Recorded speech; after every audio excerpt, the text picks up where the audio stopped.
Personnellement, je suis très heureuse de vous accueillir pour cette 4e édition des Rencontres de la Concorde, édition qui va nous permettre de fêter les 25 ans. Ravie de vous voir aussi nombreux, de plus en plus nombreux au fur et à mesure des éditions. Et surtout, ravie de voir effectivement que vous venez en nombre, vous les professionnels de l'immobilier, les financeurs de l'apprentissage, de la formation continue, les représentants de branches professionnelles, des étudiants qui sont en fin de cursus et qui vont rentrer dans la vie active, mais également des anciens étudiants qui nous font partager au quotidien leur expérience. Merci à Jackie Lorenzetti qui va nous faire bénéficier d'un témoignage important, qui est le fondateur de Foncia, mais qui est connu aussi sous d'autres horizons, comme le rugby ou la viticulture. Et un grand merci à Cécile Dufaux, ancienne ministre du Logement, aujourd'hui directrice générale d'Oxfam. Merci pour les échanges éclairés que vous allez nous permettre de partager. Alors, on va célébrer les 25 ans. C'est important, 25 ans. C'est très important, 25 ans. Parce qu'en fait, c'est le début d'un quart de siècle. C'est là, il y a des études qui nous prouvent que c'est le meilleur âge pour faire des choix. C'est l'âge de la croissance, des succès et de la résilience aussi. Ça nous va bien à l'IMSI.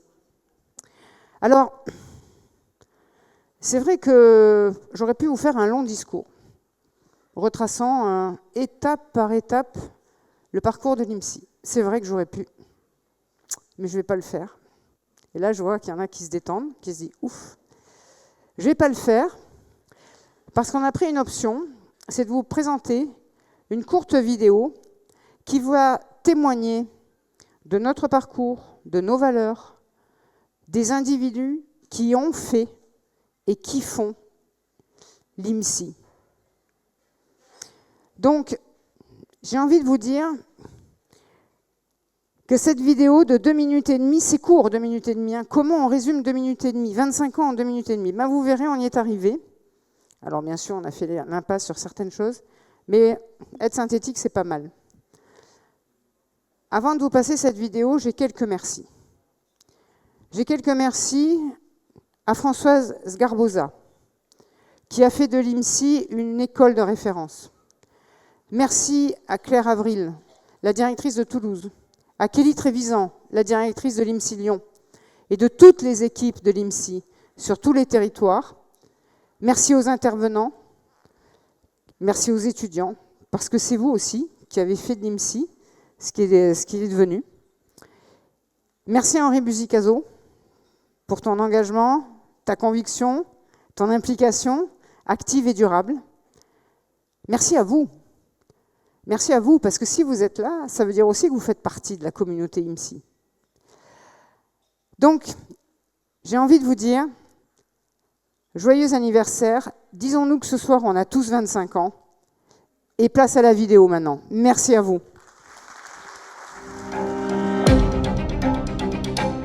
« 25 ans. Un âge où l'on commence à comprendre qui l'on est. Entre énergie débordante et sagesse. Le cap de la maturité.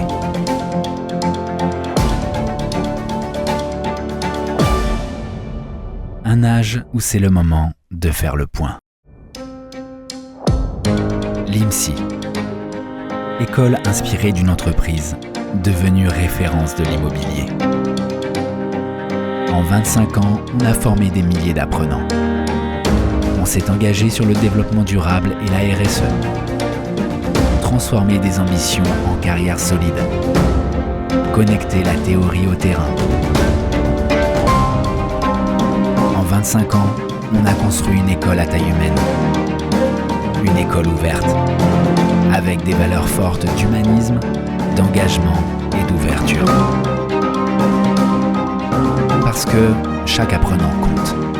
Quelles que soient ses singularités, ses aspirations et ses origines. Mais l'IMSI c'est surtout vous.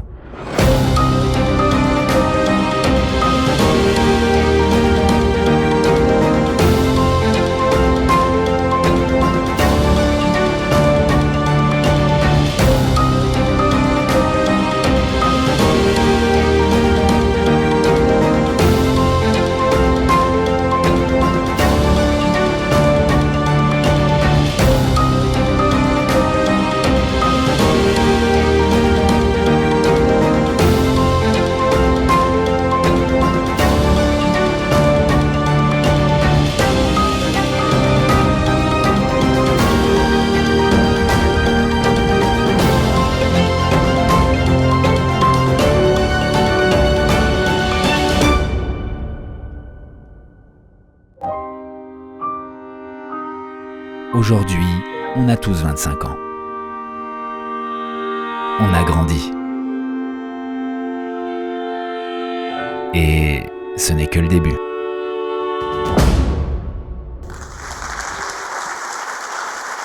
Je vous salue pour ceux qui n'étaient pas arrivés tout à l'heure quand je donnais des injonctions de s'installer. Mais c'était pour la bonne cause. Je voudrais aussi, après que Marie l'a fait, vous remercier d'être si nombreux. Vous pourriez être encore plus nombreux, mais vous voyez cette bibliothèque qui est le lieu rituel où chaque année on fait cette réunion de rentrée. On ne peut pas contenir plus d'invités, on a poussé un petit peu les murs, mais vous pourriez être sans doute 10 fois plus nombreux, en effet partenaires proches de cette école, et vous en avez fait ce qu'elle est aujourd'hui. Alors, je vais vous dire 2-3 choses. On ne va pas faire l'historique. C'est une belle histoire. L'IMSI est installé aujourd'hui dans ce paysage de l'immobilier, des professions immobilières.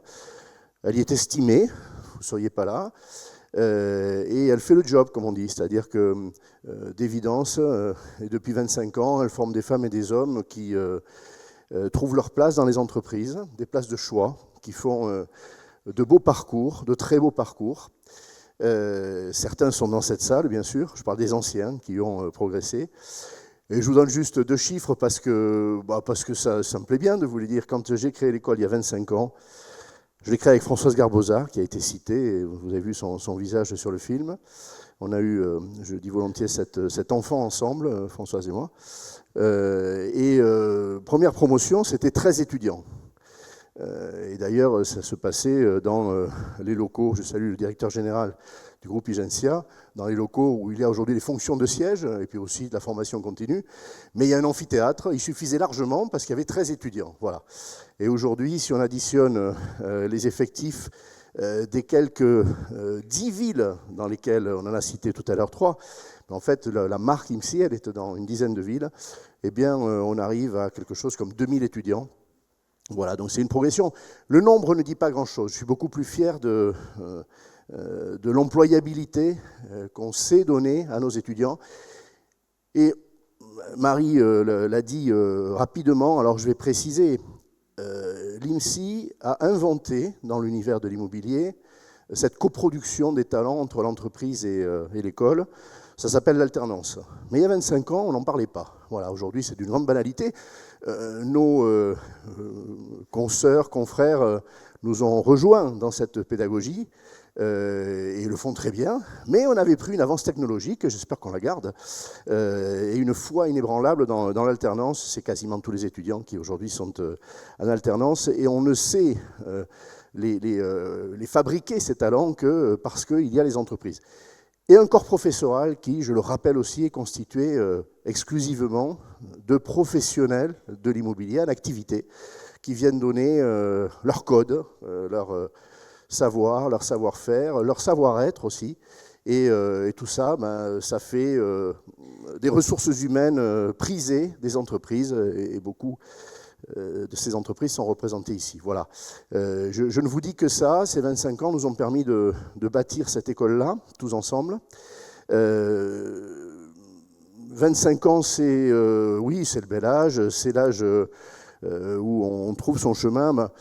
Moi, je vais vous dire franchement, d'abord, je dois vous révéler aussi autre chose, c'est que la pédagogie conserve. Je n'ai pas vieilli, voilà. Alors le premier, qui n'est pas de mon avis, sort d'abord. Ne lève même pas la main, il sort. Non, sérieusement, oui, je dois avoir subi des modifications physiques.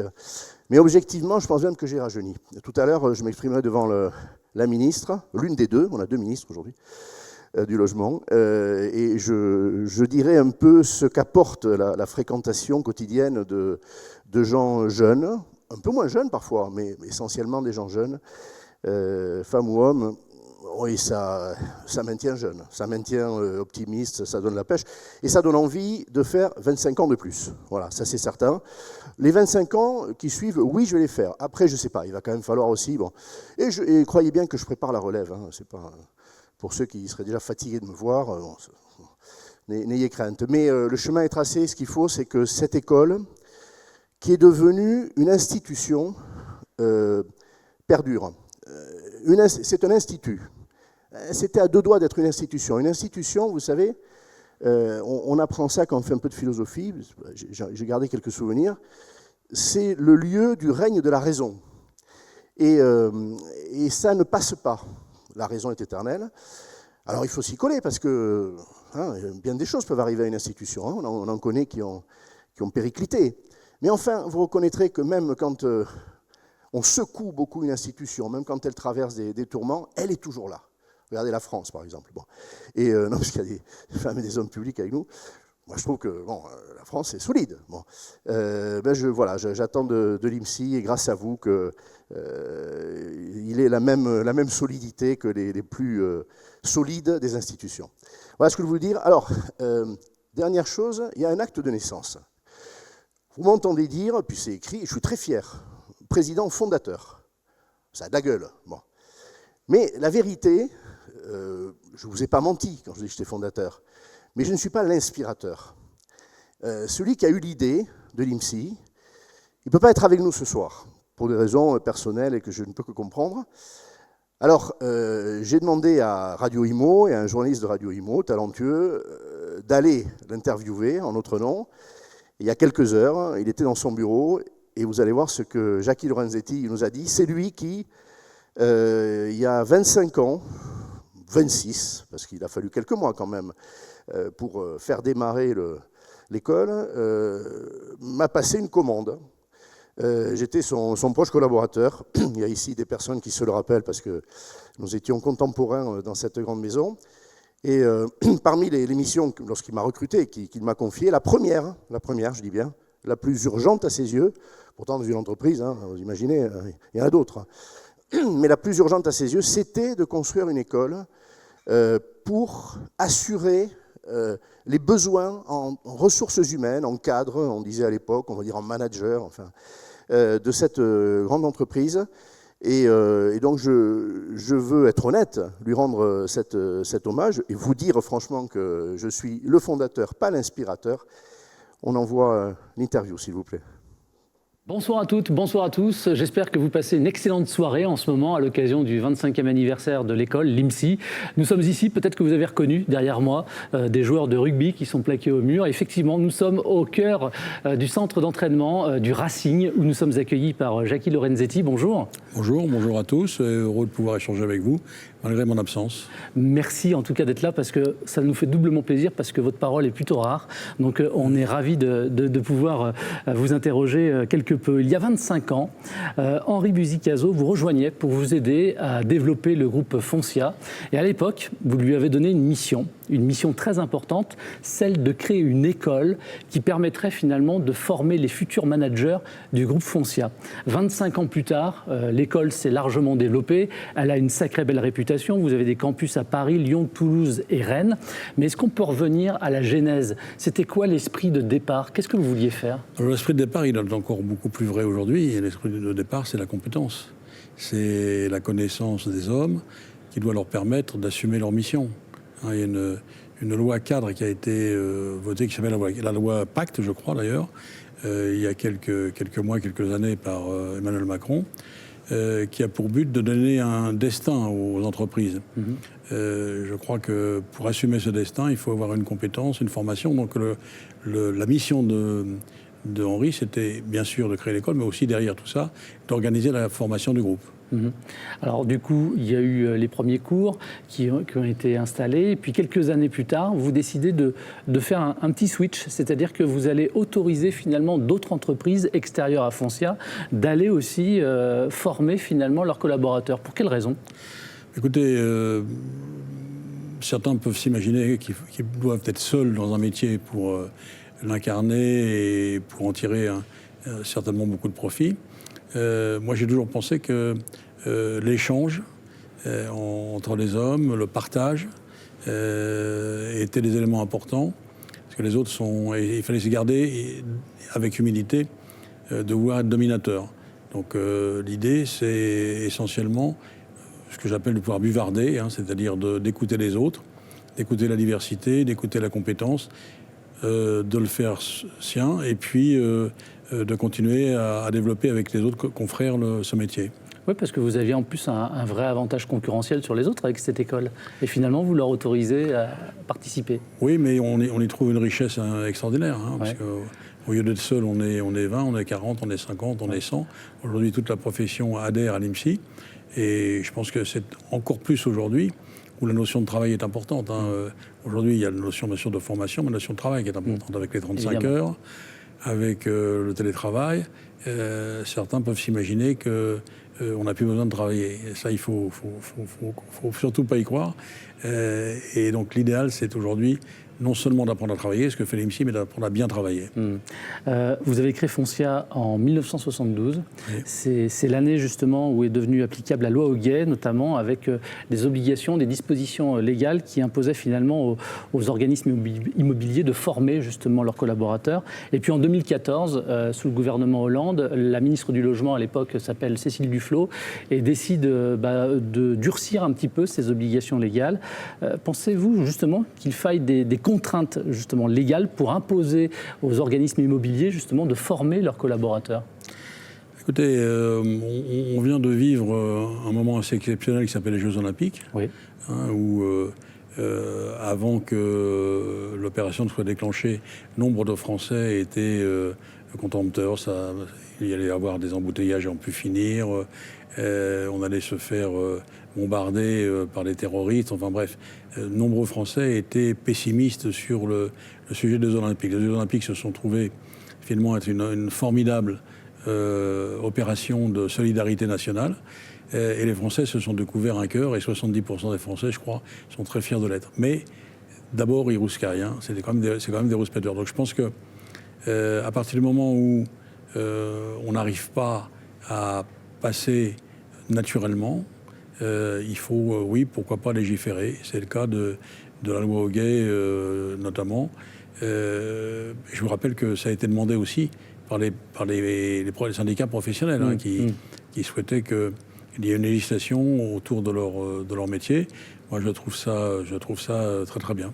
Et est-ce qu'il faut continuer comme ça à imposer une formation en continu, je dirais, tout au long de sa vie dans le secteur de l'immobilier? L'idéal serait que chacun prenne ses responsabilités. Je ne sais pas s'ils le font aujourd'hui. J'ai quand même l'impression qu'aujourd'hui, au travers de l'IMSI notamment, les professionnels ont de plus en plus envie de répondre aux préoccupations des clients, donc de se former. Et ça, c'est important. Il ne faut pas oublier que notre vocation, notre mission, pour reprendre cette loi Pacte, cette mission, c'est de satisfaire aux besoins essentiels des Français, c'est-à-dire de se loger et de se bien loger. Alors, vous restez vous-même un acteur incontournable de l'immobilier avec votre foncière Tereis. Quel regard, finalement, vous portez sur l'évolution de la filière, du secteur de l'immobilier, depuis que vous vous êtes vous-même lancé dans le secteur? Écoutez, on est en ce moment un peu en crise, donc on devrait être pessimiste ou se plaindre. Moi, je pense qu'au contraire, depuis des années et des années, les professionnels se professionnalisent toujours plus. Aujourd'hui, je n'ai pas en mémoire de faillites retentissantes ces derniers mois. Même chose pour les agents immobiliers ou les administrateurs de biens. Grâce aux lois et la prise de conscience des professionnels, ça se passe plutôt bien. Donc, mon avis est qu'aujourd'hui, la profession atteint une maturité qui n'est pas toujours reconnue. Une profession qui n'est pas toujours reconnue par les privés, mais aussi par les pouvoirs publics. On a aujourd'hui un statut d'industrie et il faudrait que les pouvoirs publics aient une observation un peu plus bienveillante à notre égard. Alors vous êtes le président du conseil de surveillance du Racing 92, après avoir été longtemps président même du club. Il joue ce week-end, il me semble, du côté de Bayonne. Vous vous sentez comment ? Écoutez, les Basques, c'est des durs, hein, vous savez. Ouais. On parle toujours de leur force. Il se trouve qu'on a les mêmes couleurs qu'eux. Hein. Ouais. S'il y a les bleus, c'est-à-dire les couleurs un peu de l'espoir, les couleurs du bonheur. Donc je le sens bien. Moi, tous les matchs, vous savez, et c'est mon job, mais c'est aussi ma passion et c'est mon sentiment, je veux les gagner. Hein, donc on va essayer de gagner. Ils se tiennent bien, mais bon, ça va être compliqué. Une toute dernière question avant de vous remercier de nous avoir accueillis ici même. Vous allez pouvoir vous adresser face caméra, en fait, aux personnes qui sont en train de vous regarder en ce moment, des professionnels de l'immobilier, mais aussi des jeunes aussi qui débutent dans la profession. Déjà d'une, qu'est-ce que vous auriez envie de dire à la profession qui vous regarde en ce moment ? Et quels conseils vous pourriez donner aussi à des jeunes, justement, pour les aider finalement à réussir dans cette carrière qu'ils veulent embrasser dans le secteur de l'immobilier ? Écoutez, je vais me garder de donner des conseils ou donner des leçons. Hein. Simplement, les professionnels comme les jeunes qui sont en face de moi aujourd'hui le savent. Et c'est Malraux qui disait la chance n'existe pas, le seul nom de la chance, c'est le travail. Donc il faut travailler, ça c'est clair. Se former aussi et pas oublier que, comme je le disais tout à l'heure, notre vocation c'est de satisfaire nos clients. Donc il ne faut jamais oublier que le but qui vous réunit aujourd'hui, c'est d'affirmer cette volonté de se former, de satisfaire le client. Et si vous arrivez à satisfaire le client, ma foi, vous avez des chances de bien gagner votre vie. Un grand merci, Jacky Lorenzetti. Je vous en prie. Et on souhaite un bon anniversaire. Bonne chance à tous. Voilà, merci également à vous. Et excellente soirée d'anniversaire.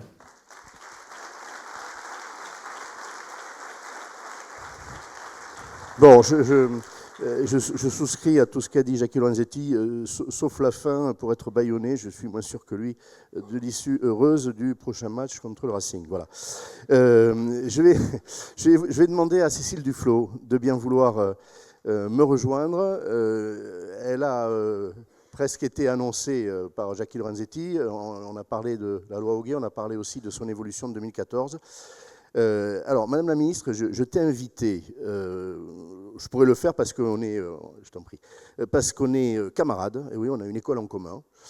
Ça n'est pas l'IMSI, je peux bien dire l'accueil, c'est l'ESSEC, qui a donné d'ailleurs au groupe Igencia des figures, hein, dont une qui a été ton professeur, on peut le dire.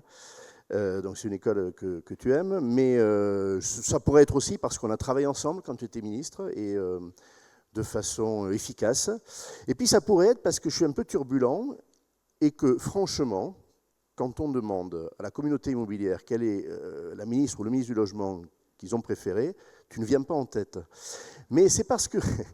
non, mais moi je sais pourquoi. Moi je sais pourquoi. C'est parce que d'abord tu as fait beaucoup de choses, tu as changé des choses et tu as remué, hein.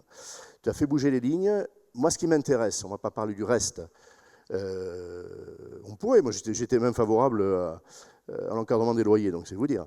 Bon, mais plus sérieusement par rapport à aujourd'hui, tu es la dernière ministre à avoir touché fondamentalement à la loi Hoguet, plutôt pour la renforcer. Alors, on peut citer des réalisations, ici tout le monde les a en tête, c'est la création du Conseil national de la transaction et de la gestion, la création d'une commission de contrôle, de discipline, en liaison avec ce CNTGI, c'est l'obligation de formation continue, l'obligation de formation minimum, d'aptitude minimum avant d'entrer dans la profession, avant de pouvoir être habilité, comme on dit. Et puis, bon, c'est un certain nombre d'autres obligations de transparence, que ce soit pour les mises en location, que ce soit dans la relation entre les syndics et les copropriétés. Alors, quelques 10 ans après, et on salue l'arrivée de Madame la Ministre en exercice. Quelques 10 ans après, tu portes quel regard sur ce que tu as fait à l'époque, inspiré par la profession, parce que c'est vrai, elle avait inspiré la loi Hoguet, elle a inspiré aussi, il y avait un livre blanc hein, que tu as pris, mais presque tel quel, hein, ça ne faut pas l'oublier, tu as fait confiance à la profession là-dessus. Voilà, ton regard 10 ans après.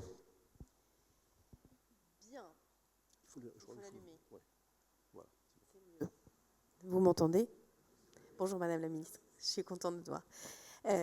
Alors d'abord, j'ai bien fait de venir parce que Jackie Lorenzetti a quand même limite comparé la loi Allure aux Jeux Olympiques, où j'ai pas bien compris, mais je vais le garder comme ça. Il disait qu'on rouscaillait d'abord contre toute loi. C'est exactement ce qui s'est passé avec la loi Allure. Et qu'est-ce que je tire comme bilan ? D'abord, je suis pas sûre que j'aurais fait exactement la même chose, parce que quand on prend pleine tête le lobby de l'immobilier, de la construction, avec le Duflot qui était vachement moins intéressant que le avant, et le après d'ailleurs, mais on pourrait y revenir. L'organisation de la profession immobilière et aussi le plafonnement des honoraires, et puis aussi les assureurs, ça fait beaucoup de gens avec beaucoup d'intérêt et très vocaux et assez puissants, donc peut-être qu'il aurait fallu séquencer. Donc pour te répondre, peut-être que je ne suis pas celle qui vont citer comme ma préférée, mais si tu demandes celle qui a le plus changé les choses, peut-être, jusqu'à ce que Valérie change les choses. Elle vient d'arriver. Peut-être que ce sera le cas. Et je le dis souvent, c'est pas parce que c'était une lubie personnelle. Tout ce qu'il y a dans la loi Allure, c'était des travaux préalables, que ce soit des travaux menés au sein d'organisations professionnelles, des rapports parlementaires, des travaux de députés, des propositions de loi. Tout était déjà dans les tuyaux. Et notamment sur la réglementation du métier de professionnel de l'immobilier, il y avait eu beaucoup d'opérations de lobbying pour faire échec à toutes les précédentes volontés de renforcer, on va dire, un certain nombre d'obligations. Mais il y avait aussi un problème, c'est qu'il y avait quasiment des voyous dans un secteur qui est un secteur particulier. Et donc, qu'est-ce qui fait la loi Allure ? Qu'est-ce que c'est qui, au-dessus de tout, est une conviction ? C'est que le logement et l'immobilier, c'est pas un bien comme un autre.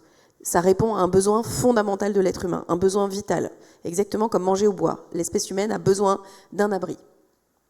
Et donc, il est légitime que la puissance publique intervienne. D'ailleurs, la situation extrêmement tendue dans laquelle on se trouve montre bien que, en l'absence de politique, parce qu'en vrai, il n'y a pas eu tellement de choix politiques, on peut en faire des différents qui ont été menés toutes ces dernières années, on a laissé les choses au fil de l'eau.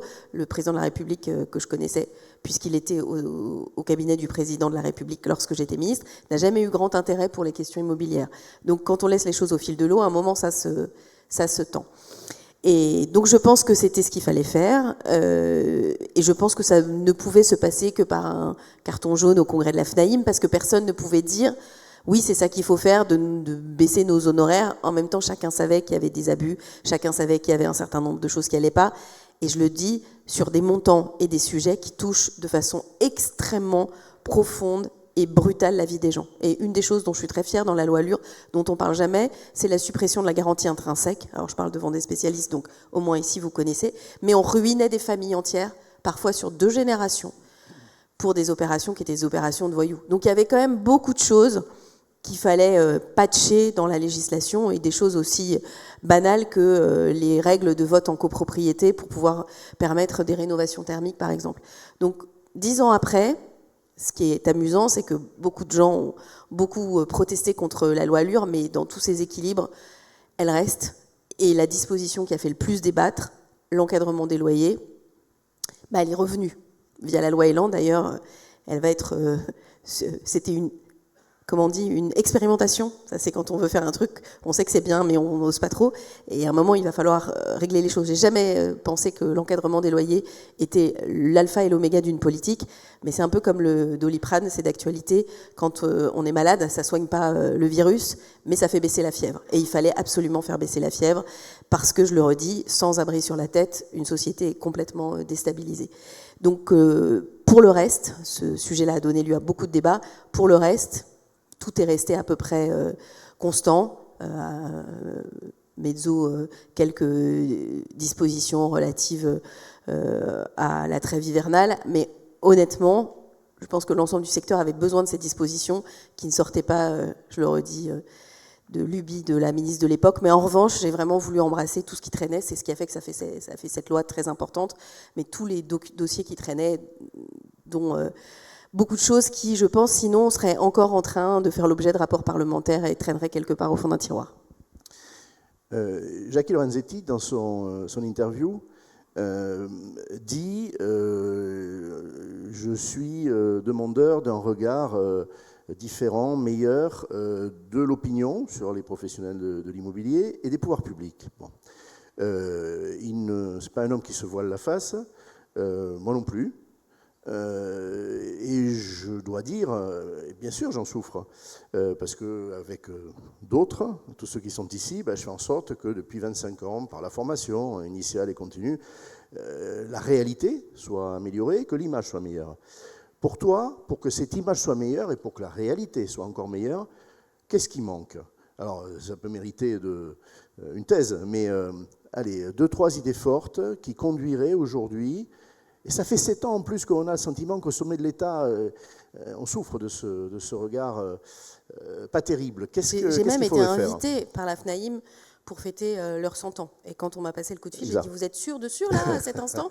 Et le président qui est venu me voir m'a dit, oui, on en est presque à vous regretter. J'ai dit, vous voyez. C'était Jean-Marc Torolion, voilà, tout à fait. Exactement. Absolument. Donc, c'était d'ailleurs une blague quand on avait des discussions et des négociations, et tu dois t'en souvenir. Je disais, en fait, on partage quand même un petit sujet, c'est qu'on fait partie, les politiques et les professionnels de l'immobilier, des professions les plus détestées. Donc, peut-être... Ça nous rapproche. Voilà, ça peut nous rapprocher.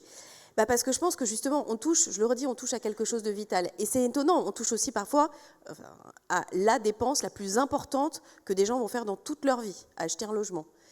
Et avant la loi Allure, les obligations dans la loi Hoguet, elles étaient quand même minimes. Parce que, ça je crois que je ne l'ai jamais raconté, mais une de mes premières missions quand j'étais toute jeune, dans mon premier travail, a été d'obtenir la loi Hoguet pour la structure dans laquelle je travaillais. En gros, la carte professionnelle. Oui, en gros, on déposait une photocopie d'un diplôme que personne vérifiait, pour dire les choses, une pièce d'identité et une garantie bancaire, et yallah. Donc, ça ne pouvait pas marcher. Enfin, honnêtement, c'était déraisonnable. Donc, je crois que plus les professionnels de l'immobilier sont formés, plus il y a intérêt à faire appel à eux. Parce que quand vous avez des gens dont vous sentez qui vous disent un truc, puis le lendemain un autre, puis ce qui pouvait être le cas quand même, y compris chez un certain nombre de syndics, ça ne donne pas confiance. Donc le sujet essentiel, c'est celui de la confiance. Et je le redis, la puissance publique est légitime sur est-ce qu'il faut... Alors, ce que je trouve intéressant dans ce que dit Jackie Lorenzetti, c'est qu'il dit, en gros, on a besoin d'être un peu obligé. Je raconte souvent cette anecdote. Quand Volvo crée la ceinture de sécurité 3 points, il trouve que c'est une invention tellement géniale, un geste très peu coûteuse et une baisse de la mortalité incroyable lors des accidents qu'il ne dépose pas de brevet. Ils disent à tous les constructeurs automobiles, allez-y, faites des ceintures comme ça. Pour que les gens bouclent leur ceinture de sécurité, il a fallu rendre obligatoire l'installation, puis rendre obligatoire le fait de l'attacher sous peine de amende plus points sur le permis. Un truc qui sauve votre propre vie, vous avez besoin qu'on vous y oblige. C'est l'espèce humaine, la contrainte extérieure. Donc je pense... Peut-être les Français un peu aussi, l'espèce humaine française. Alors je crois qu'il faudrait faire une étude comparée de la manière dont les ceintures de sécurité se sont déployées dans tous les pays. Je pense que c'est intéressant. Mais tu as raison pour un point, les détecteurs de fumée, ça aussi c'est dans la loi Allure, les détecteurs de fumée, ils n'étaient pas obligatoires, il a fallu les rendre obligatoires pour qu'ils soient installés, alors qu'il y a des pays où par campagne d'information publique sur le fait qu'on divise par 2 la mortalité, ça a suffi pour que les gens installent des détecteurs de fumée. Donc oui, je pense qu'il faut cet encadrement collectif. Et puis, peut-être que les professionnels de l'immobilier eux-mêmes ont à en parler différemment, ont à expliquer qu'ils ne sont pas des vendeurs comme d'autres dans un certain nombre de situations. Et Jackie Lorenzetti a fait référence à la loi Pacte et à la dimension d'entreprise à mission.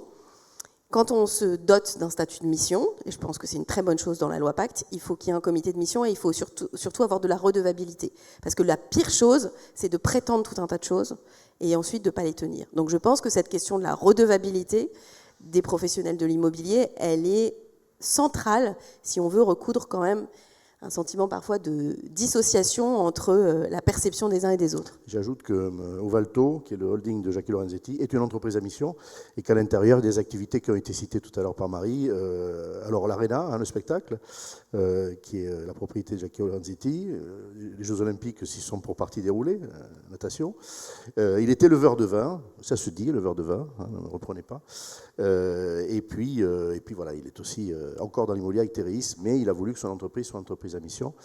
Alors, je n'ai pas dit de toi tout à l'heure que tu étais urbaniste de métier aussi, comme tu es devenu ministre, tu avais cette sensibilité. Et je veux citer, j'ai dit que l'école qu'on avait en commun, mais aussi ce groupe, pour toi, c'était la référence à un homme qui est Yves en Règle. Voilà. Donc, je voudrais, avec émotion, me rappeler la mémoire d'Yves en Règle, qui a été ton professeur et qui t'a marqué. Voilà.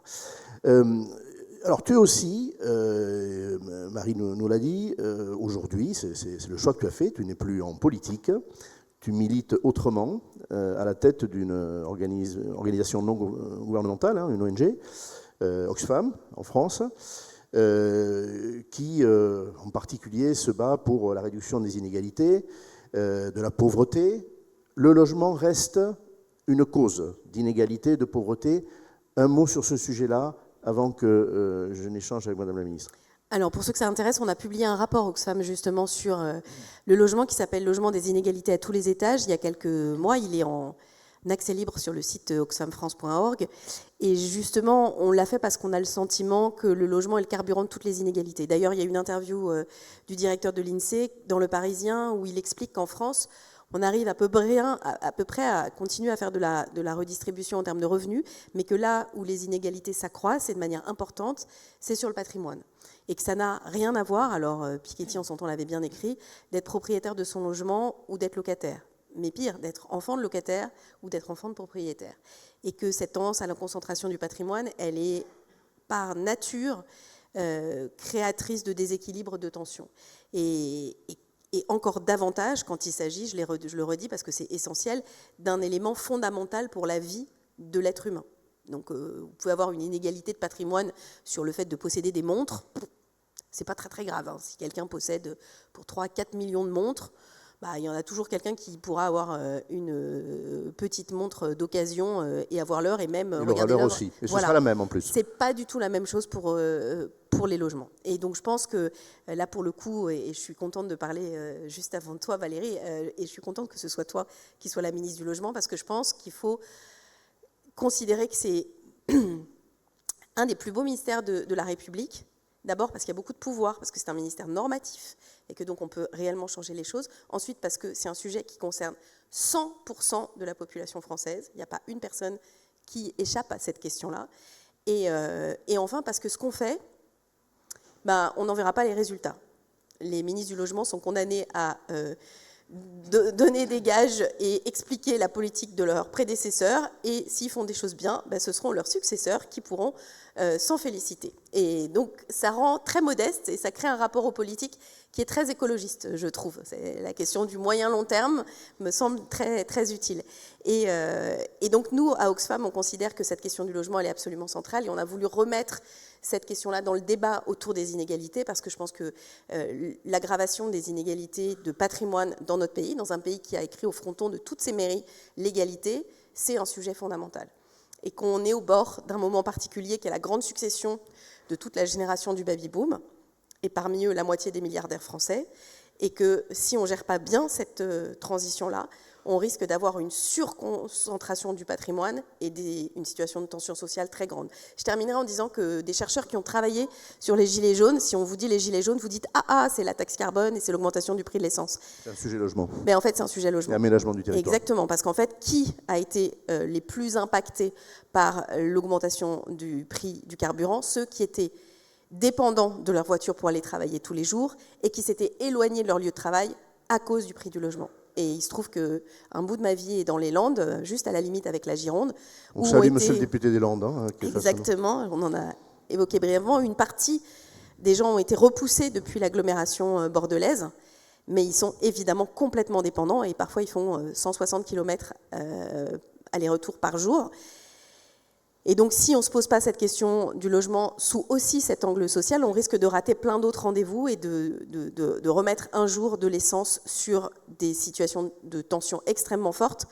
Toujours parce que, je l'ai dit, on peut se passer d'un certain nombre de choses. On peut presque, on peut un peu moins manger, mais on ne peut pas un peu moins avoir un logement. On en a un ou on n'en a pas. Donc cette question, elle est fondamentale, elle est aussi passionnante, mais c'est aussi pour ça que je pense que vous exercez un métier que je trouve extraordinaire, parce que vous touchez directement à la vie des gens, à leurs plus grands projets, à ce qui les préoccupe, à ce qu'ils vont transmettre à leurs enfants, là où ils vont élever leur famille, est-ce qu'ils auront la place d'élever leur famille confortablement. Bref, c'est un métier 100% humain. On dirait que c'est du bâtiment et de la pierre, pas du tout, c'est absolument et quasiment exclusivement de l'humain et même de l'humanité. Donc voilà, je vous souhaite à tous les étudiants qui sont là une très belle carrière. Vous avez raison d'avoir choisi ce secteur, il est passionnant. Merci beaucoup. Alors, Et je vous fais remarquer, parce que c'est assez rare quand un grand patron prend la parole, qu'il parle du client. Vous observerez, vous lirez des interviews de grands patrons, ils vous parlent de considérations financières, surtout si c'est dans les échos, mais pas du client. Et je suis très sensible au fait que Jackie Lorenzetti l'ait fait. Je peux bien dire que ça a été son driver depuis toujours. Et que même il se méfie un peu de la financiarisation de l'immobilier. Ça, il ne l'a pas dit, mais il me l'a dit il n'y a pas longtemps. Je voudrais te remercier infiniment. Alors, tu as encore une mission, c'est d'accueillir, si elle le veut bien, si elle veut bien monter sur cette estrade, Madame la ministre Valérie Létard, ministre du Logement et de la Rénovation urbaine.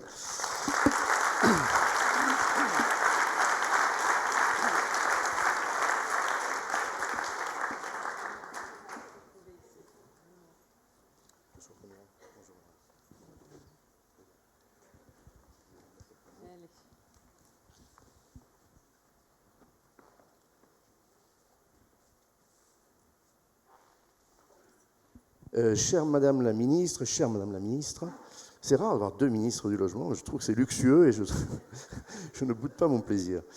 Mesdames et Messieurs les élus, Monsieur le député, président sortant du Conseil national de l'habitat, et aujourd'hui, voilà, je me sens un peu chez moi, en plus c'est mon club, j'espère futur président du Conseil national de l'habitat. Voilà. S'il y a une ministre dans la salle qui a un pouvoir là-dessus, je lui souffle cette idée-là, et je ne suis pas le seul à le souhaiter. Il y en a bien d'autres dans cette salle. Conscient de vos obligations, Madame, encore majorées par les épreuves que traverse la filière du logement, j'ai hésité, je vous le dis, à vous convier à cet événement. J'ai toujours été respectueux du temps, de l'énergie des responsables publics, parce que je les ai servis à une période de ma vie, notamment l'un de vos grands prédécesseurs, Pierre Méhaignerie, que j'évoque toujours avec tendresse et affection. Et je connais la densité de vos journées et votre engagement sans répit, plus encore dans cette période. Je n'osais imaginer que la fête eût sa place dans un programme comme le vôtre. Et puis je vous ai vu participer à des événements marquants de la filière, le congrès HLM à Montpellier, juste après votre prise de fonction, naguère la semaine dernière, le congrès national de l'UNIS, et puis d'autres événements. Je vous ai suivi, et je me suis dit, si vous me passez l'expression, j'ai envie de lui faire des vacances. Voilà. Je dois dire que vous offrir un moment de sérénité et d'optimisme sans nuage m'a paru, au fond, plutôt bienvenu. Alors, je m'y suis risqué, vous avez répondu favorablement, et c'est évidemment très, très touchant. Ici, Madame la Ministre, vous n'entendrez pas de supplique. Au nom de l'Institut qui fête ses 25 ans, de ses quelques 6000 anciens, femmes et hommes de la profession, dans tous les métiers de la filière, de l'aménagement jusqu'au service. Au nom de toute la communauté de la formation en métier de l'immobilier, nous avons invité d'autres écoles qui comptent, elles sont là, leurs dirigeants sont là. Je ne vous demanderai pas de milliards, ni de millions. Je ne réclamerai ni aide, ni accompagnement. Alors ceux qui le font sont légitimes à le faire. Et là encore, il y en a beaucoup dans cette pièce qui sont des responsables syndicaux, des responsables professionnels. Je m'associe à leur combat très, très fréquemment. Mais ici est un autre lieu, héritier de l'académie où enseignait Platon et au fronton de laquelle il avait fait inscrire « Nul n'entre ici s'il n'est géomètre. Nul n'entre ici s'il n'est de l'immobilier. Nul n'entre ici s'il n'aime le logement. » Voilà, je modernise un peu le fronton. L'IMSI est un lieu d'éveil des consciences et de transmission des savoirs, des savoir-faire, des savoir-être aussi, pour les métiers de la ville et de l'habitat, dont vous avez, en un sens, la responsabilité. Nous sommes ici, Madame, pour vous donner et non pas pour vous solliciter. Vous l'avez sans doute compris parce que votre venue est historique. À ma connaissance, et après 35 ans d'immobilier, je revendique, on me reconnaît une certaine profondeur mémorielle. Je crois que jamais un ministre du Logement en exercice n'avait honoré de sa présence, de sa participation, une école immobilière et les autres à travers elle. Vous témoignez de votre attachement aux compétences des femmes et des hommes de ce secteur et du besoin de toujours plus d'exigence, de rigueur, d'éthique et d'innovation. Je vais vous faire une confidence. Et là encore, il n'est pas question pour moi de faire une hiérarchie. Je puise plus d'énergie auprès de nos quelques 2000 étudiants, dont on parle, de la France entière, pour la plupart alternants, c'est-à-dire aussi salariés des entreprises de l'immobilier dans tous les métiers. Je puise auprès d'eux plus d'énergie qu'auprès de mes contemporains de l'immobilier, dont beaucoup sont là. Alors j'espère qu'ils ne s'en offusqueront pas. Non, ce n'est pas vous qui me donnez le plus d'allant. Quand nous peinons, je parle de la génération face à vous, des générations face à vous, installées déjà, quand nous peinons à entrer dans la logique de la transition environnementale, on rechigne, on renacle un peu, comme le disait Jackie Lorenzetti tout à l'heure. Quand nous craignons encore le digital et l'intelligence artificielle, quand tout changement nous inquiète, les entrants dans les professions du logement ne sont qu'enthousiasme, sans état d'âme. Ils n'ont pas d'état d'âme, ça je vous le certifie. Je pense même que sans avoir nécessairement lu cet ouvrage merveilleux, il figure dans cette bibliothèque, je l'ai vérifié avant de le citer, il y a 50 000 ouvrages. Ils sont bien classés, donc je n'ai pas tardé à le trouver. Sans forcément avoir lu les propos de Barenton, confiseur. Je vous recommande cet ouvrage. C'est un ouvrage de préceptes pour la vie, le management et la gestion de l'entreprise. Son auteur, c'est Auguste Deteuf. Deteuf était un polytechnicien. Vous en avez dans votre entourage, madame. Votre directeur adjoint de cabinet, en tout cas, je ne sais pas s'il a pu vous accompagner, mais voilà, polytechnicien. Eh bien, ce polytechnicien, devenu entrepreneur par héritage, il a hérité d'une confiserie, il nous a laissé du bon sens, voilà, des citations, et notamment l'une que vous apprécierez, je pense, dans cette période, ou que M. le Premier ministre apprécierait, « Aide-toi, l'État ne t'aidera pas ».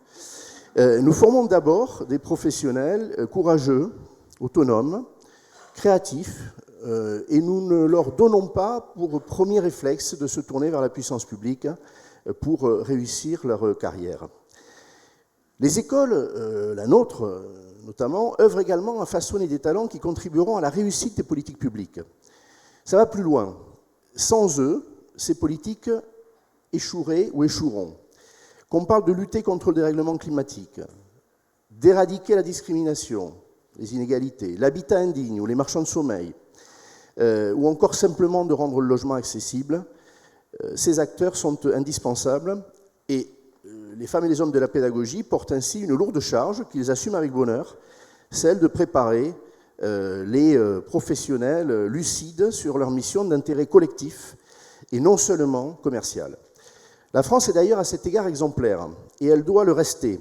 Il y a 10 jours, à l'invitation de la présidente de la Chambre du droit des affaires et de l'immobilier de Côte d'Ivoire, Carole Holo, elle a fait le voyage pour être avec nous.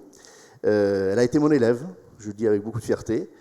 Je parlais devant ses confrères pour la première journée nationale qui les réunissait tous, qui était aussi le 60e anniversaire de sa fédération.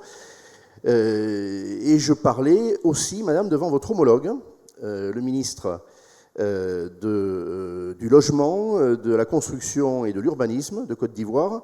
Je fais une parenthèse d'ailleurs, Cécile Duflot disait tout à l'heure, souvent on ne va pas voir quand on est ministre du Logement ce que donne sa politique et ce qu'elle peut donner de positif. Alors ça dépend combien de temps on reste. Hein.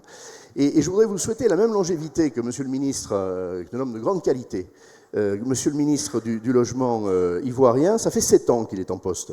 Voilà. Il y a une différence avec notre rythme, puisque nous, depuis 7 ans, nous avons eu 7 ministres. Mais là, ça y est, on tient la bonne. Et bon. Donc je vous souhaite d'avoir cette visibilité, et c'est un peu plus qu'une plaisanterie.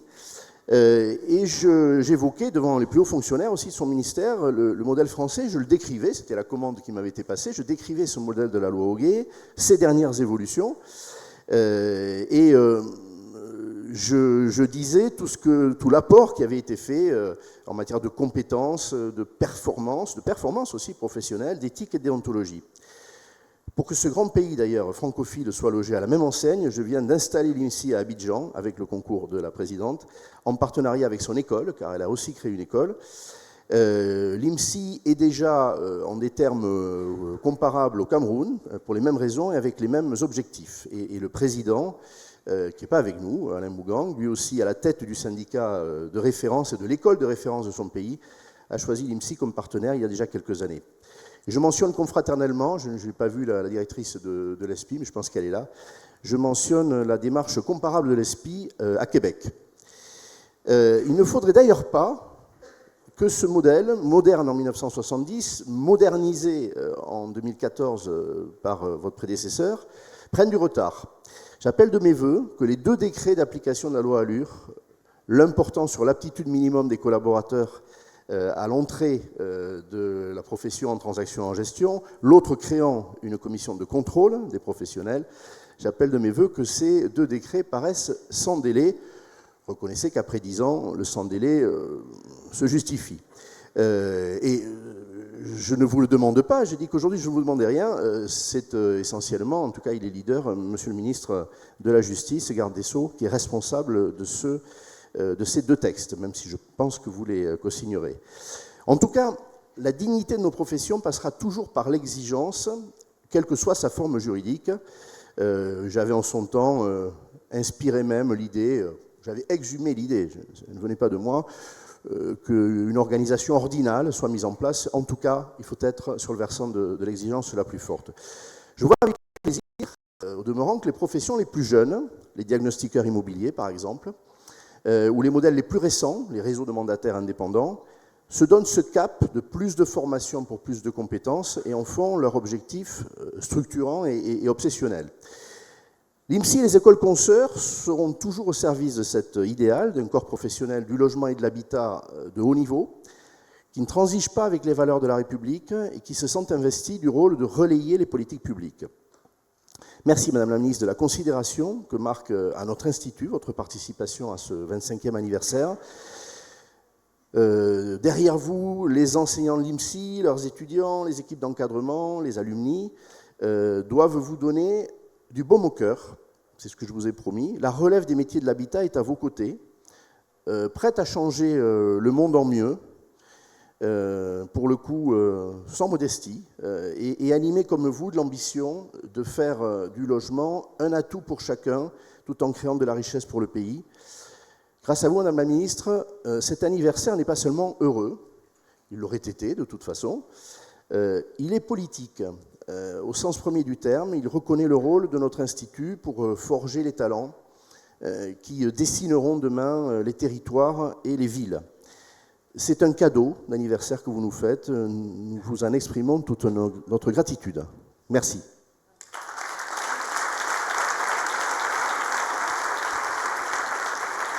Merci beaucoup.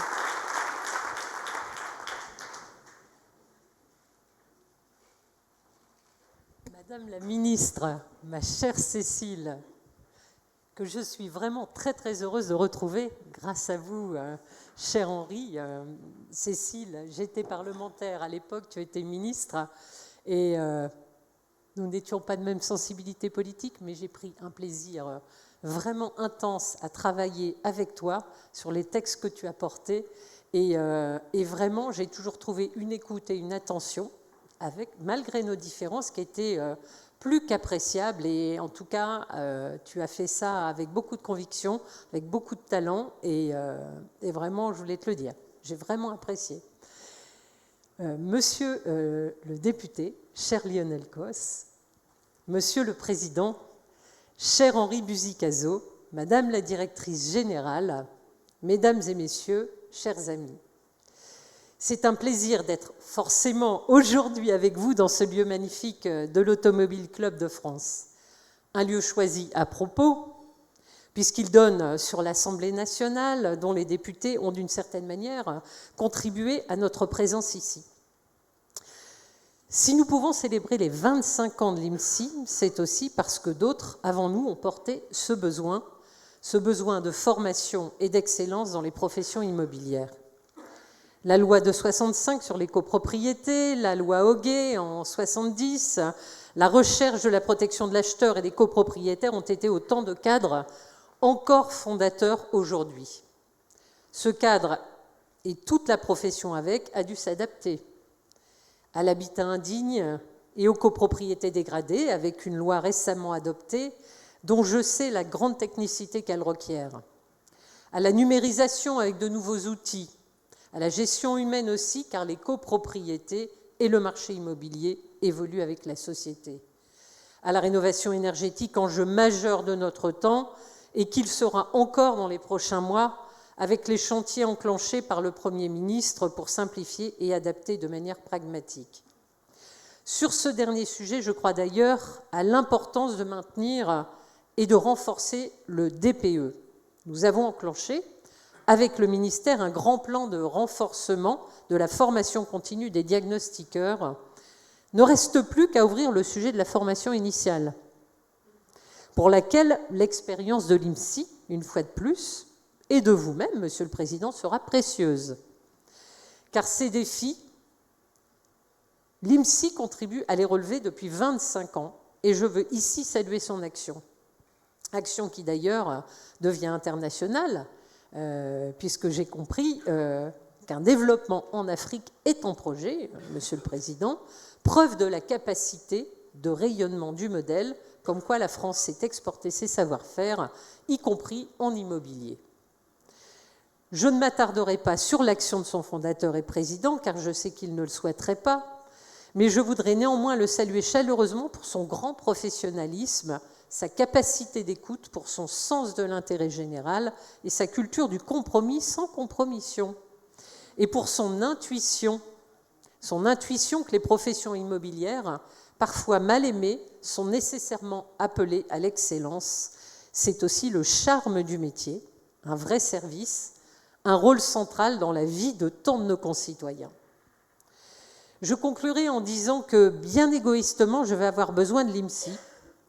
J'en aurai besoin pour former des professionnels de qualité, capables d'aider à la rénovation énergétique, de prévenir la dégradation des bâtiments, de contribuer à la fluidité du marché et de faire des propositions pour améliorer le logement de nos concitoyens. Je voulais vous dire encore une fois un grand bravo, merci, toujours à votre écoute pour faire progresser la cause du logement. Et vous l'avez bien compris, si je suis ici ce soir, c'est parce que nous sommes, comme chacun le vit au quotidien, vraiment à un moment de transformation complet du modèle dans lequel nous nous trouvons, qui va appeler à la transformation de tous vos métiers, de la conception même que nous avons à penser pour l'avenir, la conception effectivement du logement, de l'habitat et de la construction dans la ville, dans un univers où il nous faut penser différemment, avec un modèle et une direction qui est complètement transformée par les enjeux climatiques, les enjeux écologiques, mais aussi la transformation même du mode de vie de notre société, et que pour toutes ces raisons, eh bien, plus que jamais, et parce que le rythme s'accélère, on a besoin de travailler ensemble. Et je pense qu'on n'a pas fini de se parler, cher Henri, et que beaucoup de choses maintenant vont être construites avec vous et grâce à vous. Je vous en remercie, et au plaisir de vous retrouver dans bien d'autres occasions. Et bravo encore à tous.